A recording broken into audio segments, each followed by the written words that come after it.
Sipiika wa Parliament omwezi oguwedde yateekawo akakiiko okwekenneenya emivuyo egyetobese mu kudukanya ekitongole ky'amasimu ekya gavumenti ekya UTL. Olwaleero omubaka Nandala Mafaabi nga yatwala okwemulugunya kuno mu Parliament ategeeza ababaka ku mivuyo egiri mu UTL n'awaayo n'ebiwandiiko ebiraga okwejala by'okujjudde mu kampuni eno ng'abagikulira beewa emisaala emisava. We have Shubridge.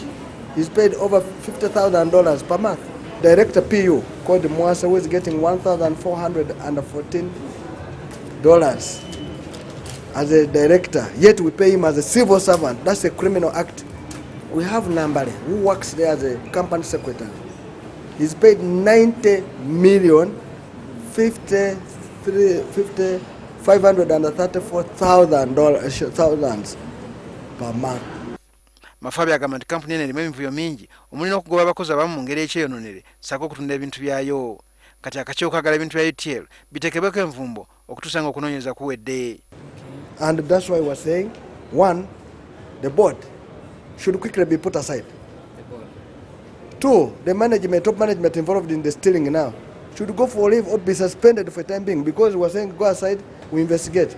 Three, the staff that are trying to chase should be protected. In fact, those that have chased should come back. What I'm saying, it's as if these people are not even making revenues from sales of airtime and all that. All this money they are squandering around was money from sale of property. Gavumenti erina emigabo ebitundu 3 ku 10 mu kampuni eno, so nga emigabo emirala gya gavumenti ya Libya wamu ne bamusiga nsimbi abalala.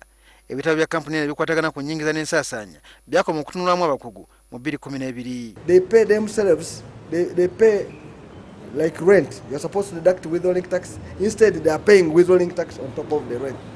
Ababaka era bategeezeddwa nti avunaanyizibwa ku by'ensimbi mu kampuni ya UTL aliko kampuni ey'obwannannyini gyagunjaawo eyitibwa Sub-Saharan Company, ng'ate eno kati eriko emirimu gy'ekola na UTL ekitakkirizibwa mu mateeka agafuga amakampuni. Akakiiko kano kaweebwa ennaku 45 okufaayo n'alipoota eyoleka emivuyo egyetobese mu kampuni ya UTL.